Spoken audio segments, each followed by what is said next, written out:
started. For me, it started last Thursday. In response to an urgent message from my nurse, I'd hurried home from a medical convention I'd been attending. At first glance, everything looked the same. It wasn't.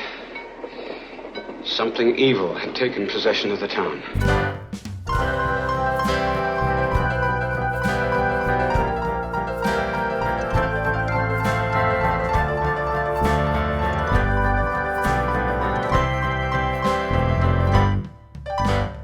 Let the movie speak.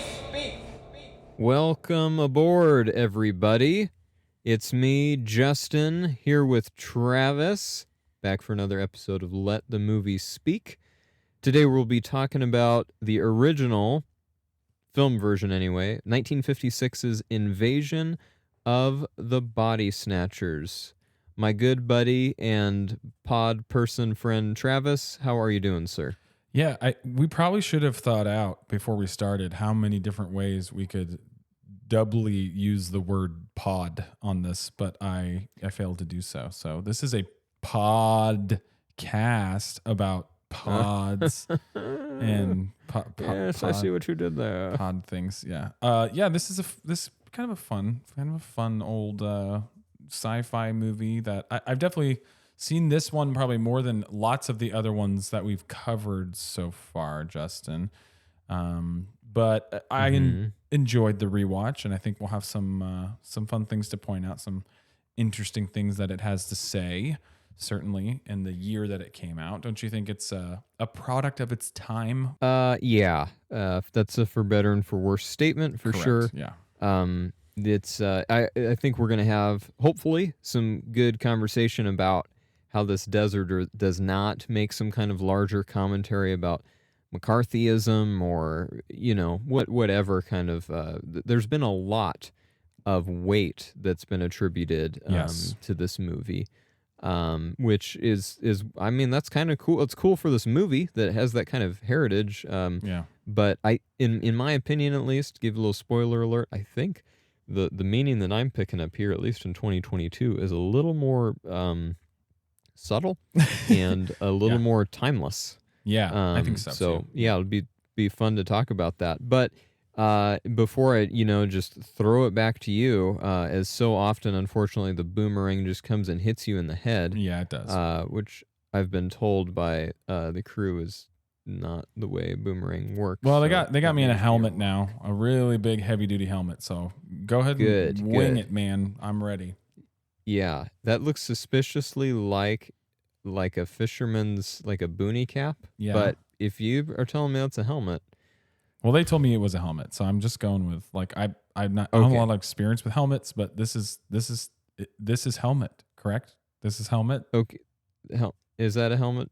Okay, yeah. Well, okay. He's nodding. So this is helmet, yeah. Well, my friend, I'm gonna power up my arm here and give this baseball a whirl towards your noggin. And what do you say we talk about what do we watch this week?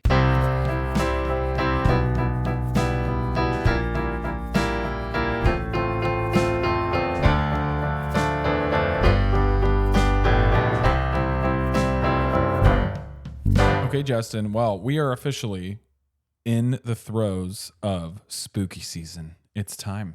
And I know as a movie nerd myself, it is one of my favorite times of year because I enjoy a good thriller, a good horror film. And I think we have so far in the month of October released Forbidden Planet, which is trying to be a spooky movie. It has, I don't know, what'd you say, 40 seconds of spooky material in the whole thing, maybe? Something like that?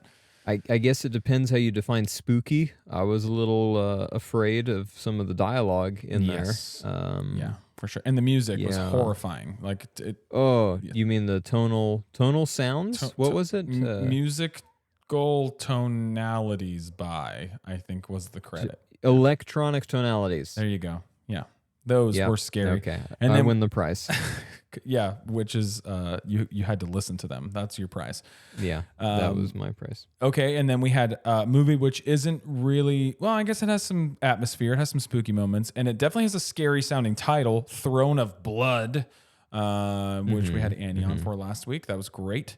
And this week we have obviously Invasion of the Body Snatchers. So Justin, I'm in spooky season mode. So what I watched this week was a rewatch for me that I haven't seen in, I don't know, I would say like I haven't probably watched this in a decade. And this was a cultural touchstone movie for us kind of growing up as, well, we would have been not even quite teenagers or just barely teenagers yet. And it is M. Night Shyamalan's The Sixth Sense. Oh, Yeah. wow. I took a little journey down early 2000s, or was it 99 even? Yeah, I don't know. Yeah, somewhere around there. Yeah. So I really like M. Night Shyamalan as a maker. I think he has a really unique voice. I think he has an old school mentality and approach to movie making. He's typically a writer director. He throws everything into every one of his movies. And that is, again, another for better or worse scenario, Justin. So before I talk about briefly The Sixth Sense, how are you in the M. Night Shyamalan department? Are you pro? Are you con? Does it depend on the movie? How do you feel about this guy? Well, I usually vote for him in the general elections. Yeah, you write him in every time, Yeah. every cycle. Well, I don't need to. I just cross out whoever's name they mistakenly put there instead of his and write his name on there. I really do like him. I think I share the same kind of respect that I'm hearing in the musical tonalities of your voice. Yeah. He is not always awesome, right? In terms of like the final product. Unfortunately, like with The Happening, that was a super hyped movie that, I kind of like it, but it's not really a great movie, Yeah. I like the idea of every one of his movies. And then yeah, absolutely. I like the final product of, I don't know, a half of them or something like that. Yeah, maybe. Yeah. But I'll watch anything he makes, He's really interesting. And so yeah, I do enjoy his stuff too. And when you talk about The Sixth Sense, to me that's like a super, when you talk about him being an old school kind of movie maker, it feels very Hitchcock like in its storytelling, for the better in this case. So yeah, definitely I'm always interested when I hear he's got a new project, and wish him well, and hope he can keep climbing up the old tomato meter. You know what I mean? Yeah. Well, he's just an interesting story because he's like this huge success out of the gate, and then like just a few good movies in a row, critically well received, big box office, and then like he just starts being so hit and miss, a lot of miss in the middle, and to the point where like he could not get a studio to finance one of his movies. He mortgages his house, and he's like fully self-financing. I think he fully self-financed Split. That was kind of the era he was in when he was doing that. And then from then on, he started making money again on his movies, and he was able to get studio funding. So it's a really up and down, interesting trajectory. Anyway, The Sixth Sense is a movie that maybe, perhaps in some ways, like our movie today, ages really well, man. Like I know the whole thing with The Sixth Sense is like it came out, it has this unbelievable twist that you have to see to believe. It was like, keep your lips zipped if you know the secret, don't tell anyone. And then when you saw it for the first time, like, I don't really care who you were, like that twist got you. And it was really like well strung tension, well delivered and everything. So yeah, I just have to say, like, Bruce Willis is so freaking good in this movie. It's one of those really good, like, mumbly, concerted Bruce Willis performances that I think M. Night in particular, he captures that side of Bruce Willis better than maybe anybody, like between this and Unbreakable. He just like, he brings out the nuance and the gravitas in that guy's arsenal, I feel like. But everybody's really good in it. Bruce Willis is good. Toni Collette is really good. I mean, we forget that like Haley Joel Osment was like amazing in this movie because it's like kids are hard to get right. It's still scary, it still works on a scary level, and I just think it's a beautiful story. Like, it has a lot to say about loss and grief and all those things that lots of horror movies kind of circle around thematically. But yeah, if you somehow don't know about The Sixth Sense or the ending, or if you haven't seen it, or even if you haven't seen it in a long while, I would strongly recommend, hey, it's spooky season. It's got things to say. Check it out. It's good. What did you watch this week, man? So I watched 2011's The Adventures of Tintin. Yeah. If you didn't remember this movie, it was directed by Spielberg, written by Edgar Wright, at least in part, and his sometime collaborator, Joe Cornish, and another guy, Stephen Moffat. Anyway, this is produced by three still heavyweights in Hollywood today. Spielberg, of course, he's going to be a heavyweight until like the brain that we put on life support after his body has decomposed thousands of years from now is still making movies. Peter Jackson and Kathleen Kennedy. Yeah. All produced this thing. It's based off of the Adventures of Tintin comics from ancient Babylonian history. This is a really interesting movie, and it is a lot of fun. Yeah. I mean, the cast is just insane. So Andy crazy. Serkis, Daniel Craig, Toby Jones, just to name a few. I mean, it's ridiculous, right? Yeah. I will say, I don't know exactly what kind of computer-generated... I mean, it's beautiful, right? It's not a live-action movie, so you're looking at some CG stuff, but it is really beautiful, and you can feel Spielberg's fingerprints as much as see them in the way that things are shot and framed. Feels very much in the vein of how he has approached other adventure movies, notably the Indie franchise. So it's a lot of fun. It doesn't say like a ton, which is, for this movie, though, I think it's okay. It doesn't really need to. This really does exist to be one of those fun popcorn movies, I think. Yeah. And so, yeah, if you haven't seen it before, I think it's absolutely worth watching, especially just to see how Spielberg has this knack for kind of being able to do the same thing but do it differently. I know that sounds a bit oxymoronic, but he is just such a competent... this is not a news flash, I understand, but he's such a competent working man that each of his products feels really distinct and somehow different. So this is very different for Spielberg, but a lot of fun. Doesn't it, Justin, feel like to you got like a guy like Robert Zemeckis, right, who like is making Back to the Future, like some of the best like genre popcorn stuff of that era, and then he gets stuck in this horrible like run of all those mocap movies with like Beowulf and like all of those really crappy looking, not particularly well executed, just bad to look at mostly, like the Polar Express is another one of those, and then I feel like Spielberg only did this like the one time, and I don't even know if it's I think so. Is it mocap? It may be, or maybe it's pure animation. I feel like it's got to be blended. I was trying to look that up. Yeah. I mean, I didn't spend a ton of time scouring the archives, but it appears that it's... See, I don't really know, man. I couldn't find any indicator that principal photography included people on set with little dots all over their face. Yeah, I think it's whatever it is, right? It may be mocap, it may be pure animation, or some combination of the two. It's just interesting to me that a guy like Spielberg is so sure-handed that he would go, I'm going to do this, and then execute it really well, where it feels like a beautiful animated movie. It also feels like a comic book. It is squarely in his wheelhouse, like you said, of like indie adventure movie, kind of feel. And then like he's like, I'm done. I don't need to do that anymore, and he moves on to bigger, brighter things, So I think you're right. I think his brain will be on an ice cold slab somewhere, and they'll be reading the brain electrode frequencies to figure out what the sequel to Bridge of Spies is in 25 years after he's kicked the bucket or something. Yeah. Well, I just got a note from our producer too. It looks like at least some mocap was used for this movie. Okay. There we go. So there you go. You can all rest. Everyone go home. There was a crowd forming around the office, Travis. Go home. No, there was mocap used. It's fine.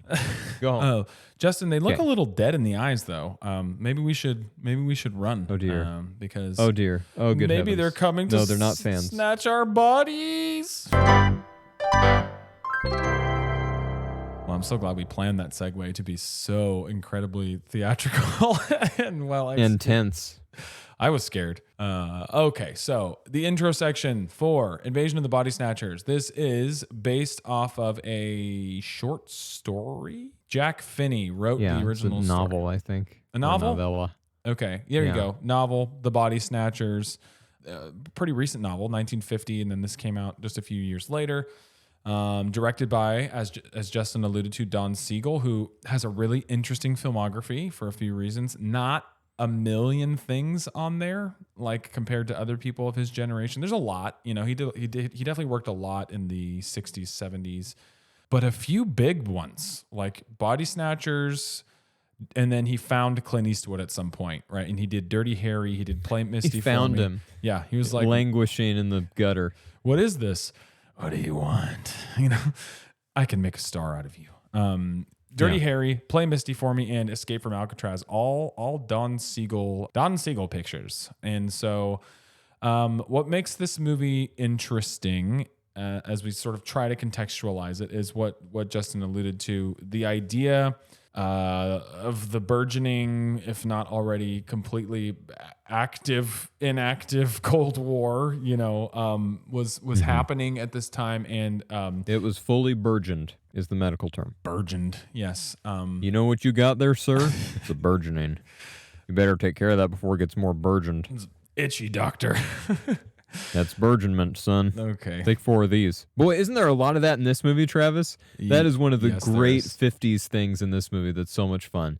Getting us off on a little rabbit trail already, but The it's like medication? anytime somebody has a problem, hey, take 4 of these. I know. Hey, take 3 of that. I know. They're not even named. No, what? Just pills. Take pills. If you got an ailment, take pill. It's just like the whiskey and the other In the Westerns. yeah. McCarthyism movie, High Noon. Anyway, so definitely, I think you're right, Justin. People look back on this as almost a definitive, right, Cold War era film because of the way that people read the allegory, because of the fact that it has to do with everybody being the same in some way and others being accused of being this kind of person or that kind of person. There's definitely there's an allegory there that because of the time you got to see a little bit of that. However, the other things to note kind of technically are that you've got Kevin McCarthy in the lead role, not of McCarthyism himself, but having the same last name. Yeah, he was really branching out. I'll tell them how I'll convince them. Cast me in that space movie. Yeah, I'll tell you about McCarthyism. I am McCarthyism. Yeah. Oh man, what a plot twist. yeah. That's what inspired The Sixth Sense. Of course it did. Yeah, and Kevin McCarthy in this movie does in fact see some dead people. Okay, so And he's actually M. Night Shyamalan's godfather. Not many people know that. well, and M. Night Shyamalan does walk through in a street sequence on this movie, a la Hitchcock. Right. He's just like, "Hey guys, what's going on? Run, M. Night," and then they just keep going. Yeah. And he's like, it's really weird because he's like negative 35 in this movie. Yeah. So super cool. He's a negative 35-year-old. Anyway, the rest of the cast of I characters. don't know how that math works because I'm pretty sure he was born like 10 years later. Yeah, probably. It's negative math. Don't No, worry about it. When you're not born yet, it's negative math. Everybody knows this. Everybody Common else in knowledge. this movie is just kind of a character actor. Not a lot of gonna be Oscar nominated, Oscar winner people. But man, it's one of those movies, Justin, where you look at every single person and they don't look like you plucked them out of any other decade. They all look like 50s faces to me, Absolutely. And the one person that I think is worth mentioning in case he gets missed is Sam Peckinpah. Yes. Has this bit part in there He as does. the gas man. Yeah. Which is just a trip. I mean, It's because crazy. it's before he's had his heyday as a director. And would make but, movies that are not like this. They're slightly different. Yeah. Yeah. Yeah. Actually, Straw Dogs, another bit of movie trivia in case you didn't know. Straw Dogs, Sam Peckinpah's movie, is based off of the idea of what if the characters in this movie didn't encounter aliens, but they encountered a broken marriage and villagers that want to rape them. So it's really cool. Yeah, and it's just like this movie, Justin. It's light popcorn fare, I would say. Wouldn't you? Bring Right. the whole family. Oh, yeah. Yeah. I'd get a big bucket and a big old Diet Coke and just, pass the cyanide around while I watch that one. Exactly. Well, this movie, I don't think will make anyone want to pop their cyanide pill. It is equal parts trying to scare you, and say some stuff about people and humanity and life. It's trying to tell a love story, and it's trying to be a really good, 80 minutes on screen at the drive-in and in any multiplex, or whatever. So that's the kind of ride you're in for. And we are now going to break open the pod, and see what's inside, to answer the question. What's it saying? Travis, do you love the sound that the pod makes when it pops open? I love everything about the pods, I have to say. The sounds are great. I think, you take everything for what it is, but the look of them is just kind of awesome. Yeah. I feel like, I don't know. I like the effects in this movie. I think they did just enough. Yeah, I feel like we're jumping around a little bit chronologically here. Yeah. So to catch viewers up very briefly, if you're not familiar with this movie at all, somehow alien seeds have come from space, Yes. as they so often do. Points to the writer for creativity there. Yep. Haven't done that one a lot lately. Seeds come from space, grow in the ground. They can reproduce any life form they want to. So, of course, they want to reproduce people. And they do a great job, but they do people like minus emotions. Yeah. Anyway, so they're and once they reproduce the people, man, they have their memories, they have all of them that makes them them, but again, no emotions. So then they just become on a mission to assimilate everyone, to become like them. And for me, Travis, the one time, besides the actual, when you see the seed popping open, which is really cool. I don't care if it's, like rubber popping out of there. It looks good. It's aged well, I think. The other thing that I just find kind of existentially still scary, even though so I'm interested to see if you feel like, no, this one really wasn't scary. It's just kind of goofy. Is that scene where our main character, McCarthy, not the senator. Yes, what's his name? Dr. Miles J. Bennell. He's just Miles in the movie, or Doctor. Miles! Yes. Dr. Bennell! Yes, a lot of that coming in the movie. So Dr. Bennell goes up to the window to look in. I think it's on his nurse who's trying to rescue her. And unfortunately, she's been assimilated. Everyone in the house has been. Yeah. And somebody's holding a pod, and they say, do you want me to put this in the baby's room? Yes. And she says, yes, put it in the playpen. Yeah, I didn't like that. Yeah. Man, it is like, I think if I was a kid, I would have just wet my bed and then not been able to go to bed. There's a lot of good, subtler moments in this movie that I think do get under your skin. And then for every one of those, there's probably one or two very bombastic, big, right.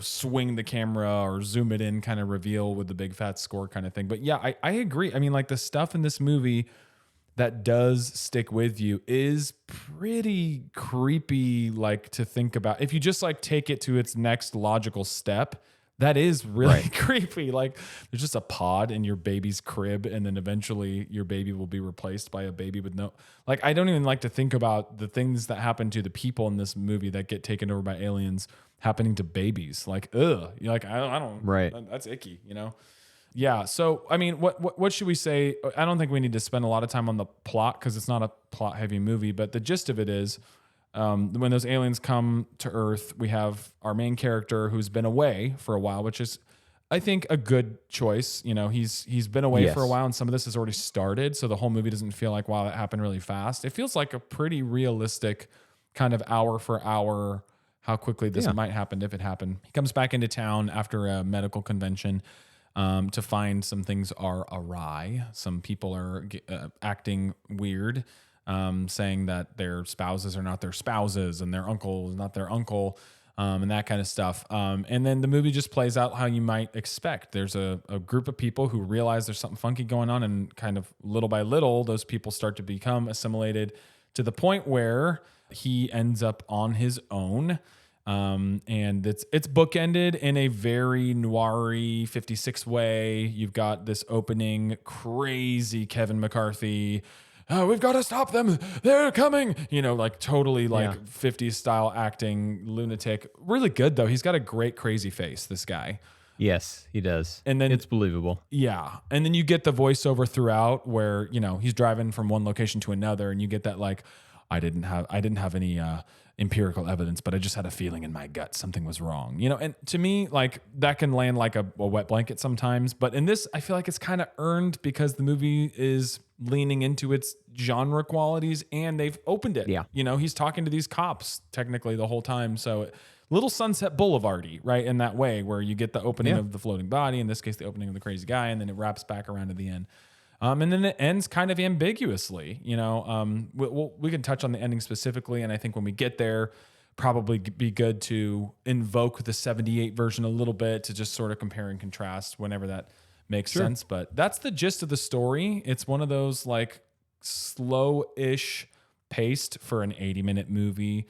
But yeah, it does have some cool effects. It's got some decent performances. And what overall, Justin, I mean, thematically about what this movie is overall trying to say, what do you like and what worked well for you? I think what works is what you alluded to, that it is committed to being what it is as a movie, which I think is important in terms of, I mean, that could sound like just a really stupid statement, but I mean, it's important in the sense that it knows that it's kind of noirish, like you mentioned. Yeah. And it's also not trying to like be Citizen Kane Volume 2. So it is trying to be fun, but also trying to seriously kind of grasp its own plot and to be.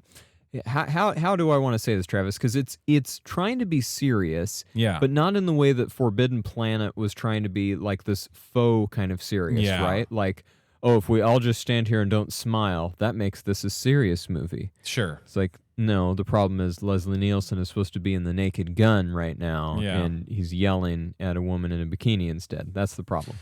Wouldn't you say where the Forbidden Planet kind of leans into pseudo-intellectualism, this just leans into melodrama, and that's kind of okay. Yeah. You know what I mean? Like it does. For a movie in this zone, I feel like that works way better. I think so. And it doesn't reach for the stars so much as it reaches for your heart. And by that silly and saccharine thing, I mean that it for me, what this movie is saying at its core is this dilemma. And the dilemma is that humanity, to be human, is to love, is to feel pleasure, is to experience the good things in life that everyone can experience to one degree or another. But it's also to live in a world with pain and with suffering, and that those things are real too. Yeah. And so the movie posits, all of our protagonists in this movie posit, at least while they're human, I don't care if I can live in a world, I can be just like I am and have my memories, which, anyway, I don't want to get too, I don't think the movie asks or deserves to be taken too deep to like, well, how does that work? Because it's just not that kind of movie. It's just enough. It's just enough. Yeah. No, all the protagonists declare themselves to be in allegiance to their humanity, with not just because they don't want to give up on love, which there's some explicit reference to, but even Dr. Miles references, I don't want to live in a world like that. I don't care if there's no suffering and no pain. Yeah. That is just, I think he says something like, it's living like animals, or it's just instinct or survival. So I think there is this super interesting question about, which the movie doesn't really follow up, but what it tees up, I think, in the next jumping off point, or the next thing you would ask after the movie suggests to be human is to love, is to have good things, and also to acknowledge that we have suffering and that we have pain. Yeah. And so I think the logical follow-up is, okay, if there's suffering in the world, what do we do with it? And of course, the movie in no way makes any attempt to really explicitly ask that or even answer that. But I think it's fascinating that is really yes, could you make the Cold War communist kind of argument? I guess you could, but Don Siegel himself said, I didn't really make it with that in mind. Yeah. So I feel like we should take the man at his word. And I feel like that's, I don't know, it's a little bit of a discredit to all the people around the world. And I get the 1950s America was a different time and I wasn't there. So would I say something different if I was there? I don't know. I can't get there. Yeah. But people in communist China, in communist Soviet Union, whatever, like they're not all, I understand that there's a authoritarian regime, but it's not like everyone just magically thinks the same, Yeah. So I feel like to reduce this to just this is just an allegory about the Cold War, I feel like you're going to miss out on the deeper, like, I feel like there's Sure. a human story that's actually trying to come through. And to me, that's the most important part, or the most important thing this movie has to say. Yeah. For things that didn't work, it would just be the things that make this a product of its era. Whereas Sunset Boulevard is completely 1950, but beautiful, artistic, Yeah. and just well constructed and solid. This is, you mentioned a drive-in experience while watching this movie. I think it's telling that this was booked as a double feature with a couple different movies. Yeah. It was not meant to be some Academy Award winning movie, I don't think, during production or after. And so that shows just in some of the ways that even things are shot. I don't know about you, Travis, but when he's trying to make that like final escape on foot away from the pod people, there is like he goes all the way in one direction, right? And then finds out, oh, there's pod people over there.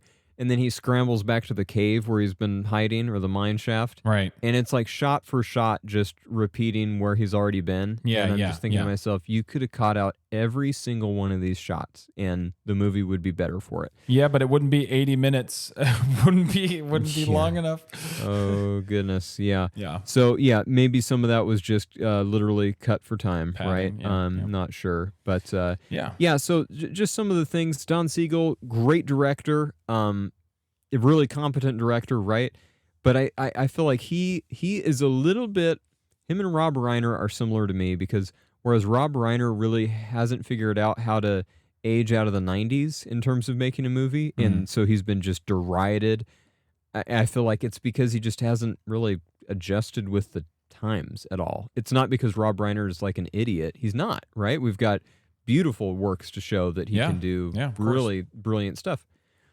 And he's got Spinal Tap 2 coming out in a few years, Travis. So Wow. that's exciting. I will watch that for sure. Yeah. I will. I hope it's good, man. Yeah. But Don Siegel, on the other hand, right? This is 1956, and holy cow, does it look 1956? There's Oh, yeah. nothing really timeless about the way it's shot. In the same way, there's nothing timeless about the way Dirty Harry's directed. Yeah. Right? That's 1973 or whatever, all over. So I feel like this movie says as much about Siegel's capabilities as a director as it does about any messaging about humanity.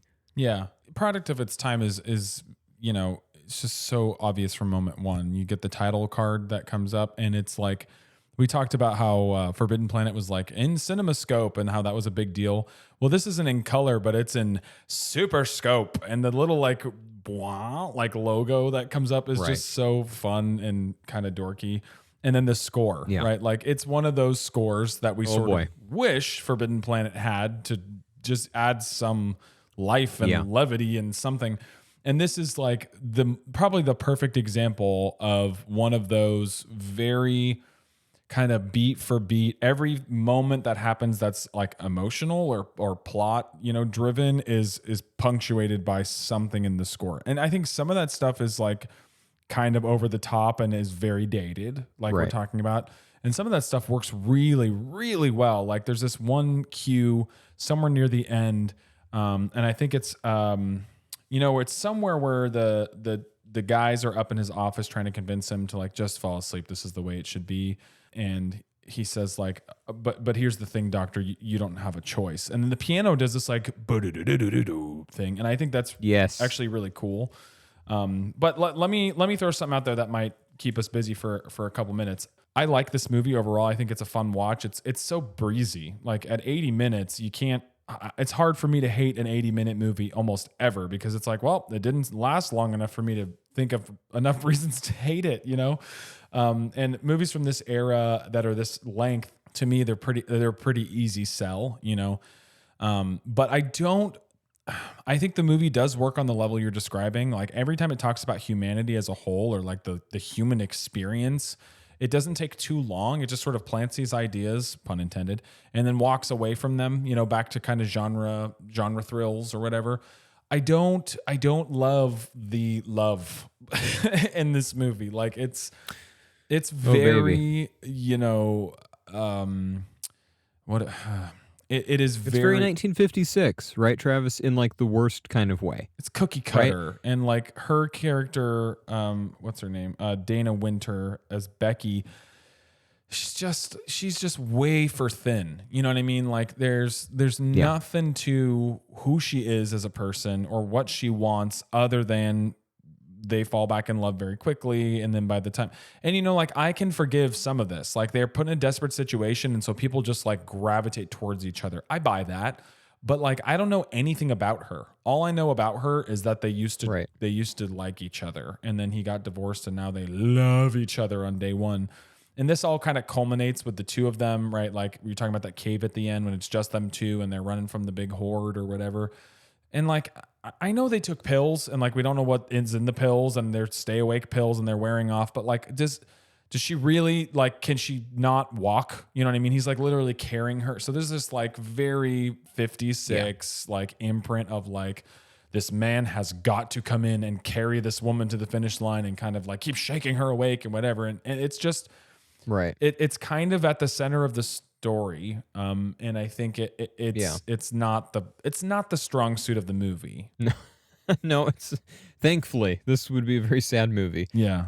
If it was, I agree with you. And before I give a thought or two about Becky, I do think the movie should get some credit for the very, very dated, but there's some subtle dialogue in the beginning of this movie, especially with these two characters, and some real interesting use of like euphemisms and ways to communicate relational.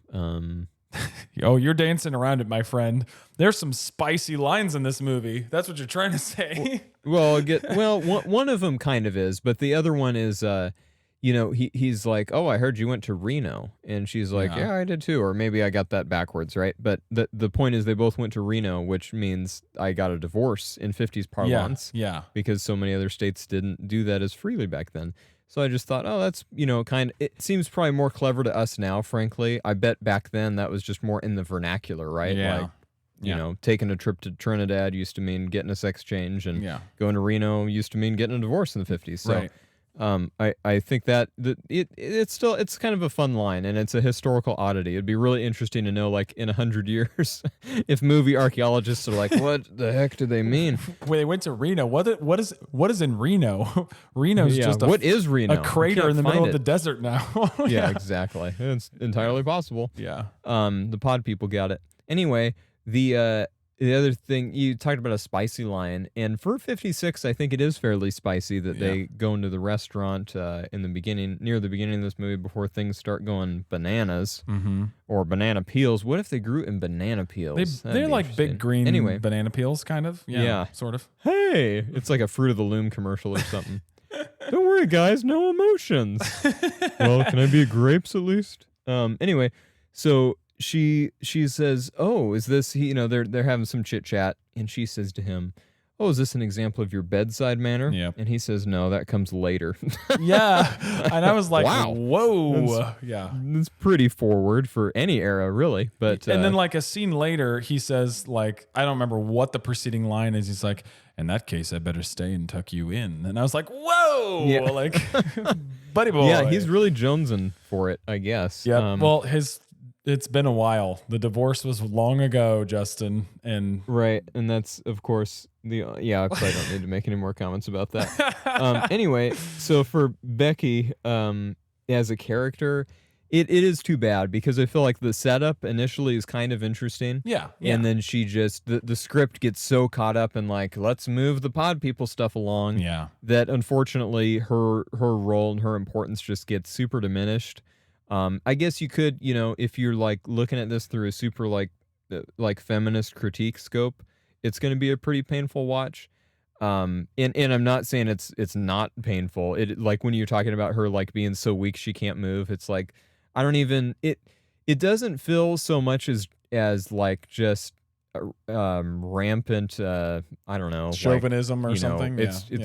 It's got to be the man that does it, as it is just like this is kind of stupid. I just don't understand why.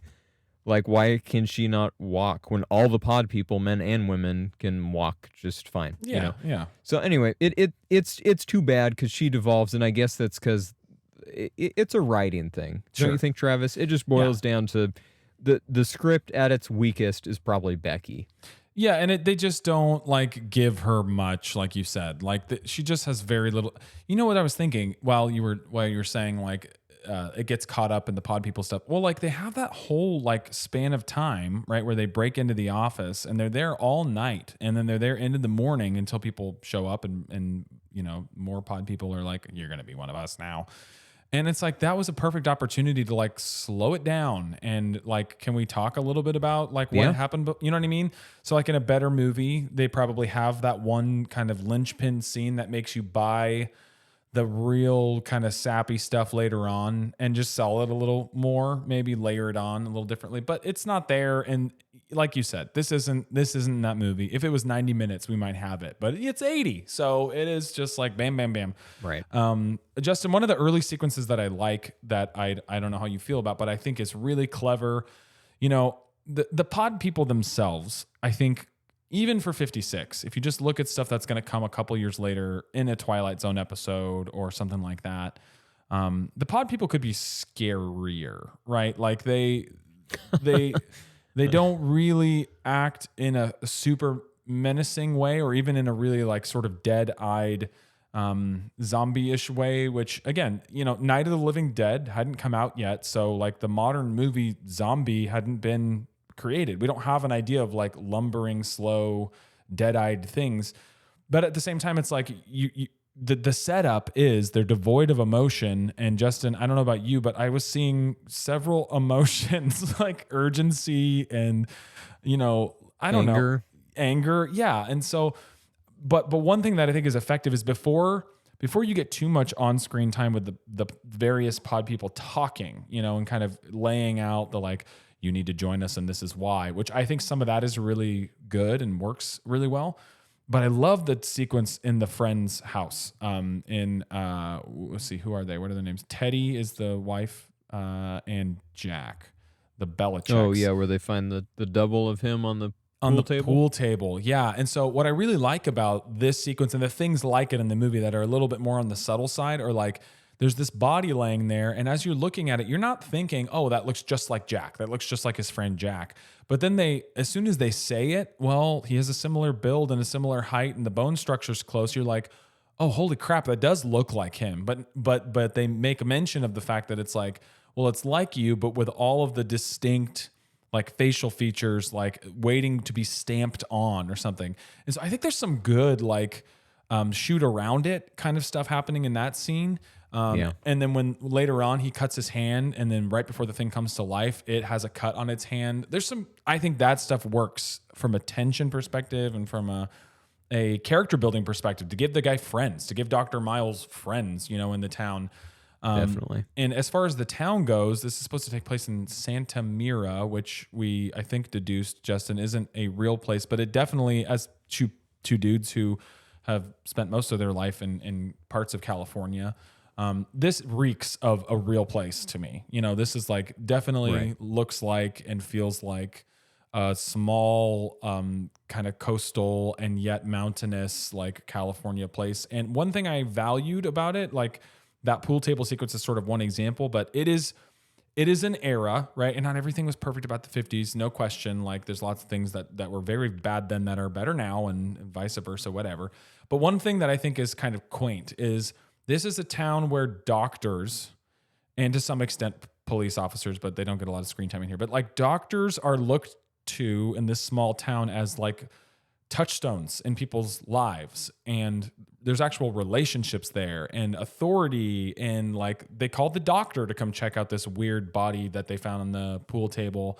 And there's that one scene where they meet Dr. Kaufman, his like kind of older doctor friend. And you just like in a real passing moment, like another cool line, like the one you mentioned, Justin, he says like, well, she ought to know me. I delivered her, you know? And so like, I don't know, there's like the smallness of this town and the time-stampedness of that, I think works well to help ratchet up the tension because everybody here knows each other kind of. Yeah, related to that, going back to that pool table scene, which for my money is the single best sequence in the movie. It's the right amount of scary and just it's cool the way they shot it. But it also is probably the most 50s or just kind of slipshod writing scene in the movie. And by what I'm thinking of in particular is that what leads up to Miles and Becky coming to that friend's house is that the friend just calls him on the phone and says, "Hey, you're a doctor, right? Well, why don't you tell me about this?" It's like, what kind of universe? I don't care what year it is in America. Why the heck, if a body appears in your house, are you just going to call like your doctor friend? You know, to me, Travis, it reminded me very much of that Twilight Zone episode where the girl is in another dimension, the little girl. I don't remember the name of the episode, and she's like in her room, but they can't quite get to her. And so this happens, like, and these parents are horrified. Their little girl's like disappeared. And the husband's idea is, I know, I'll call my friend. He's a physicist. He should know about this. You know, it's just this very like, it's a very awkward way to move a plot forward, right? Yeah. Like clearly they want to get that character in there, whether it's an astrophysicist or just a regular doctor in this movie, on the scene. But it's just like, if you stop and think about it too hard, it's like, I don't know that makes any sense that somebody would be like, oh, body in my house. Gee, let me call the doctor and see what's going on. You know, well, I don't buy that. I don't buy it logically, but it feels quaint. Do you know what I mean? Like it is the kind of thing that you think of and you're like, it would be it's stupid a nice word if for it. Yeah, I'm being nice. I am absolutely being nice. I just like that kind of stuff, whether it makes sense in the moment. And you could make some kind of argument that like, oh, they found a weird body double in their house and like they're not thinking completely rationally. You know what I mean? Like I'm not stumping for that plot point. I wouldn't have written it in the script that way myself. But I do think that like that all of that reinforces that like Santa Mira is like the small town America of this movie. Yeah. And that might be a good place, Justin, to sort of just like pivot slightly to the 78 remake, which I think we've both seen, right? Yep. I really, really like the 78 one. This movie is interesting. In that it falls into a little bit of a mold where lots of movies of this era were remade in that era. So you've got The Fly, right? There's an old 50s version of The Fly that gets remade into the David Cronenberg, Jeff Goldblum, The Fly. Obviously, Body Snatchers is one of those. And then you've got The Thing, right? The Thing from Another World. And just as a little special preview, people, as part of it's not really a bonus. It's going to be in the regular feed and it's going to come out at the normal time. But we have made the executive decision, Justin, because we both love John Carpenter's The Thing, to do a special episode in the coming weeks of comparing The Thing from Another World to John Carpenter's The Thing as a special spooky season episode. So it should be fun. It'll be so much fun because I have never seen the old one, but the Thing rules. The John Carpenter Thing. It does. So yeah, it rules so hard. What I'm trying to say about the remake thing is the 78 one and this one are both products of their time. Like the 78 one feels so much like a 1978 movie. I mean, aside from like the sideburns and the clothes and right. all that stuff. One key difference, which I think is just an interesting choice, is that this one takes place in something that is so consciously constructed to be small town America. And immediately what they chose to do with the new one, the 78 version, is to put it in a big metropolitan city. So it takes place like in the heart of San Francisco. And so it's just a different feeling movie altogether. You know, the kind of scope and scale of the events unfolding, they just feel bigger and somehow more threatening. The pod people are definitely scarier in that movie for a number of reasons. But Justin, as we sort of, I don't want to leave anything out, but let's touch on the endings real quick. And then if there's anything left, we can kind of circle back and touch on those. But Okay. the difference in ending between this movie and the 78 version is, I don't know, point of controversy between us, but like maybe a point of some disagreement, because I love the 78 ending. The first time I saw it, it just, oh man, it just absolutely floored me, got me. And I don't want to actually spoil it because people may or may not know the ending to that movie, and it's pretty crazy. The 78 sensibility and the 56 sensibility is a huge part of that, right? Like, this movie is not going to leave you on the absolute, like, he's not going to have a bullet in his head bleeding out because he can't take the pressure, at the end of the 56 version. But I would argue a little bit that it leaves things for the logical movie watcher to go, well, that probably didn't necessarily end well. And the 78 one definitely leaves no room for that. So how do you see the difference between sort of like adapting this two different ways and capturing the ending and writing in this ending, Justin? I know you, I think, prefer this kind of ending to the 78 one. So can you speak to that? Sure. And before I do, I just think it's interesting to compare too that the novel does not end on a bleak note like any of the film adaptations. Yeah. The aliens just choose to leave at the end of the book. Well, it's just really interesting that Hollywood was like, nope, that's complete crap. Well, everyone dies. It is interesting in that I don't think there's a great movie to be made from that ending. Not that it might not be a better ending for a novel, but like, how do you make a satisfying movie that just goes, and then the aliens just packed up and left? Like, I don't know the answer to that question. Yeah, it becomes a comedy at the end. Yeah. Well, yeah, to compare those two movies, it's been a while since I've seen the 78 version. Yeah. But my recollection is that, I mean, it's just a better movie overall, right? Just in the way that it's made. The pod people are freaky. They shriek. It's cool.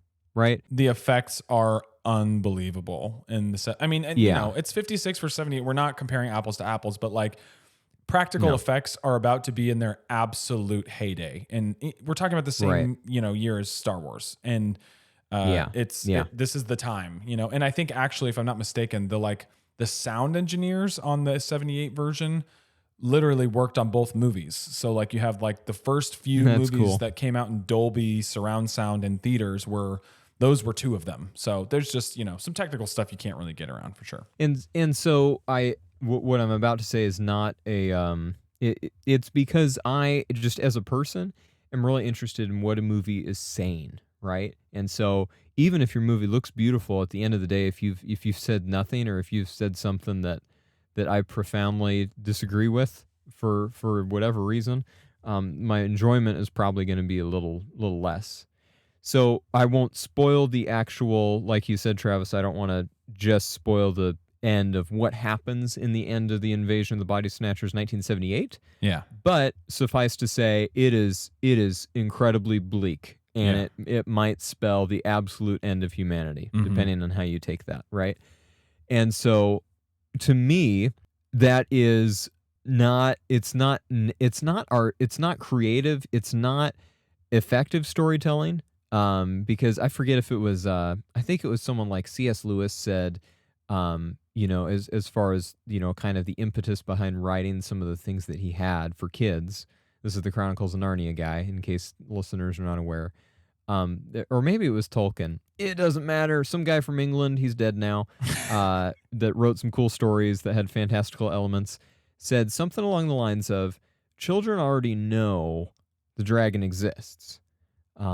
They just need to be told how to kill it. And, the meaning behind that being, kids get, even from a young age, there's good and there's evil in the world, right? There's good stuff and there's bad stuff. They don't need to be told that bad things could happen to you. But they do need to be told how can we overcome those things?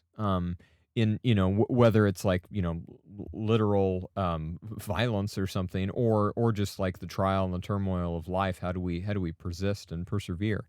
So to me, having an ending like they do at the end of 78's Invasion of the Body Snatchers, it's like the most nihilistic kind of, the worst kind of nihilism impulse.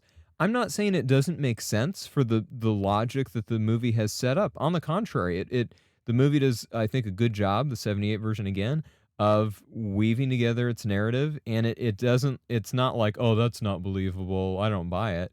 I buy it.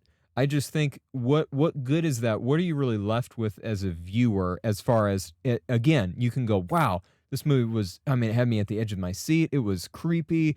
Really loved the design. Did you see the effects? The acting was great. All of that's still true. But if you have a movie that goes, yeah, and in the end, every single human died, awesome. It's like, life is hard enough. People like blow their brains out every day because they're depressed about stuff. And to me, if you're going to put the millions of dollars into making a movie, there is, in my opinion, just which holds little to no value for anyone listening to this, you owe more to your audience than to just say, yeah, it doesn't really matter. We're all going to die anyway, so who cares? To me, contrast that with the 56 version. Mm-hmm. It is a dark ending. It's not happy. And so I'm not trying to read anything into that, because there is no telling at the end of the 56 version whether or not humanity makes it or not. Right. Don't know, and the movie doesn't really seek to answer that or give us any clue one way or the other. But there's a little seed pod of hope, Justin. A little seed pod.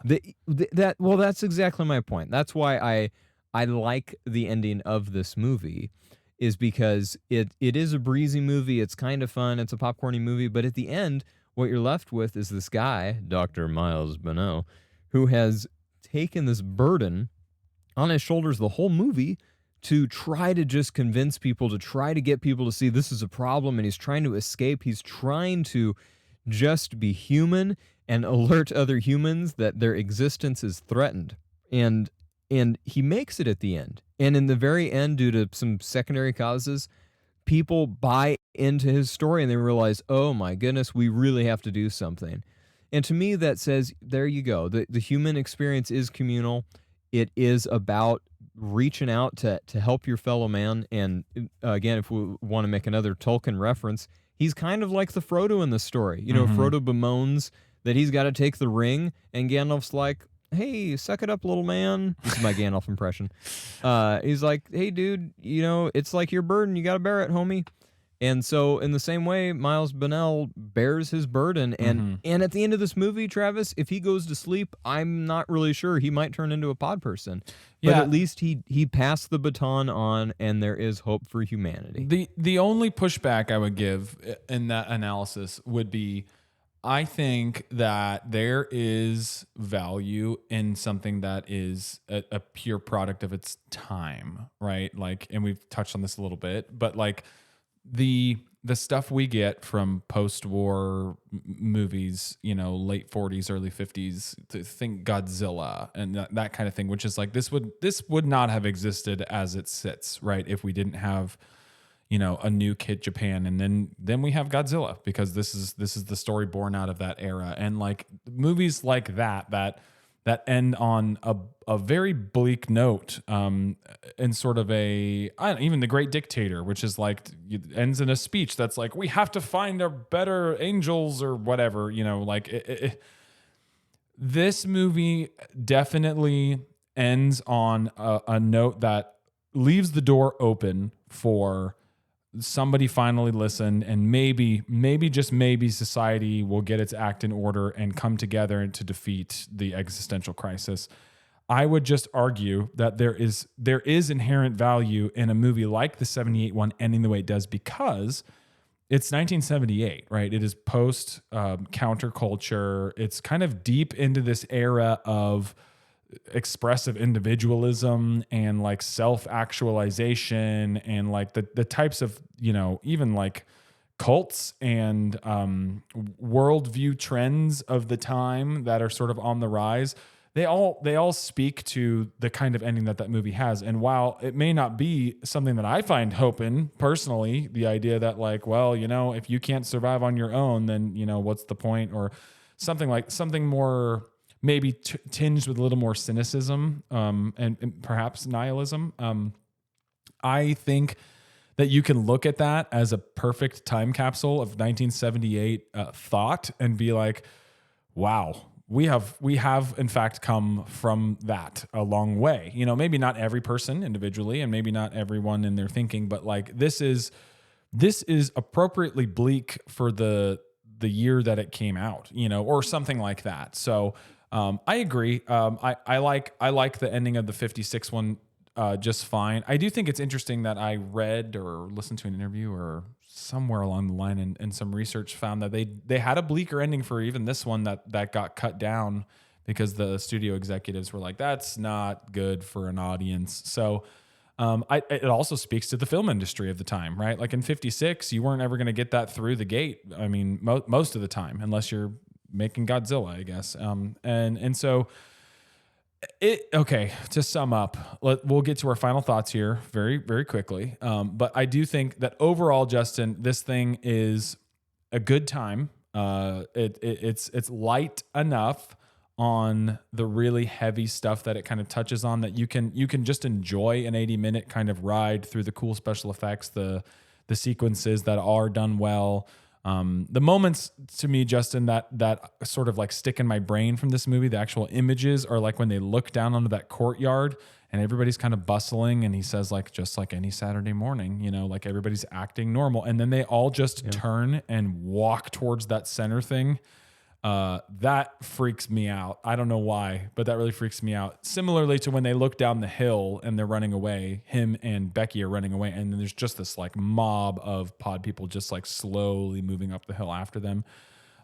Those are the kind of things that I think this movie offers. Some really cool, freaky images, some good commentary, and overall, it is a good time at the movies, in my opinion, Justin. Well, it's not a bad time, and I don't think I quite enjoy it as much as you. That may just boil down to a genre preference, though. Oh yeah, I think this is more in your kind of wheelhouse, right? So whereas I might give more grace to a Western or something of similar quality, maybe I'm not as willing to do that for something like this. So for our listeners, probably boils down to what your cup of tea is. Mm-hmm. If this is the kind of movie, if you haven't seen this, but you like movies like this, my guess is you're going to like this one too. If this is not your cup of tea, then, if you like this, know. You're going to like this. That's about as profound as I'm capable of being, alas and alack. Let's put it in amber, like in Jurassic Park. We'll put our little mosquitoes of final thoughts in amber, Justin, and answer the final question: is it worth your time?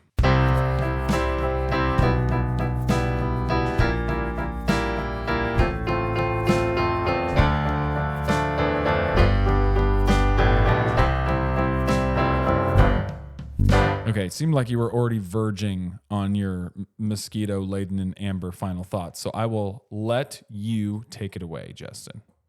Thank you. I was getting way too excited, Travis. Clearly not a fully formed pod person yet. You'll get there. But give it time. Go to sleep.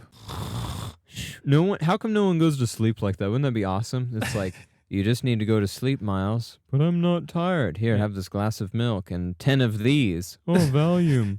Yeah. Little Jimmy, too, by the way. Little Jimmy's like, my mommy's not my mommy. Here, put these pills down your throat, little Jimmy. It's like, whoa. Right. And he takes it like a champ. Yeah. It's like, wow, that's not the first time he's been to the doctor, I guess. Yeah. Anyway, is it worth your time?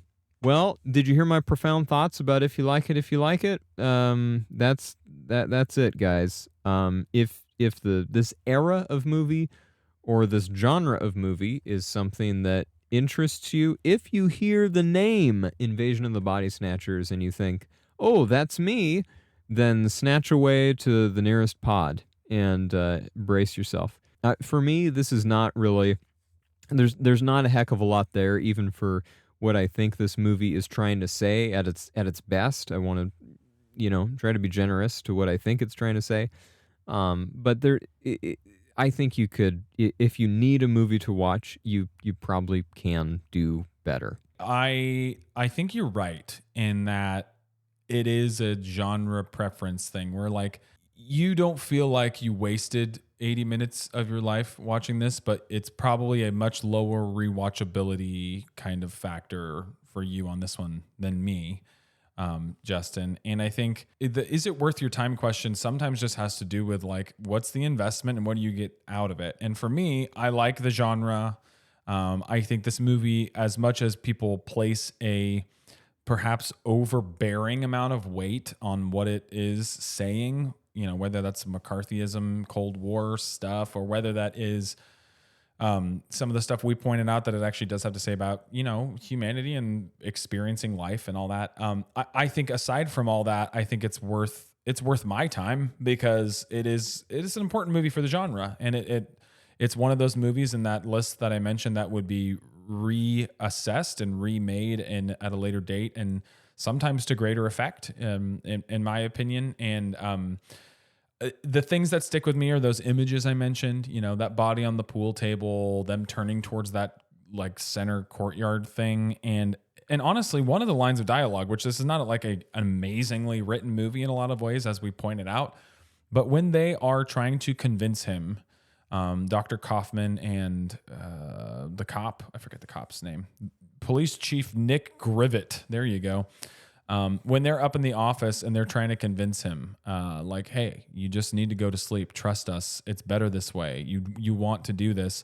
That conversation kind of like chills me to the bone because of lines like, he says, love, ambition, faith. Life's so simple without them. You know what I mean? And in that moment, in that little brief moment where the dialogue actually works, I'm like, that idea.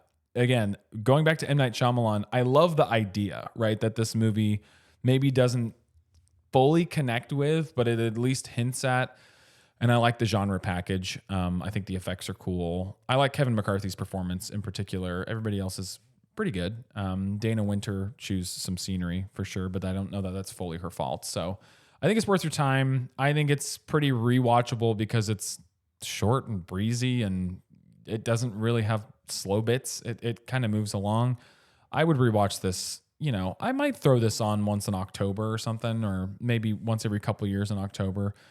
And I think that's all we have to say about Body Snatchers, Justin. Should we bring this baby home, put this whole thing back in its pod and kick it off into the stratosphere somewhere? Only if we can do it without emotions. I realized, Travis, if I was truly going to be without emotions like the people in this movie, I would have said something like, if we could do it without emotions! I was going to try to do the whole outro without emotions, but because you already used emotions, I'll just use my regular emotions. This was fun. Thanks, man. It's always a blast. Next week, we are bringing you that head-to-head episode we talked about. The Thing versus The Thing. So that should be super fun, Justin. I don't know about you, but I'm excited for that. Yeah, I am too. Let's get in our spacecraft and be consumed by alien monsters. See you later. Let the movie speak. Your new bodies are growing in there. They're taking you over, cell for cell, atom for atom. There's no pain. Suddenly, while you're asleep, they'll absorb your minds, your memories, and you're reborn into an untroubled world. Where everyone's the same. Exactly.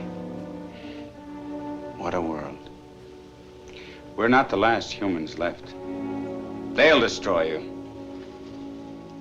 Tomorrow you won't want them to. Tomorrow you'll be one of us.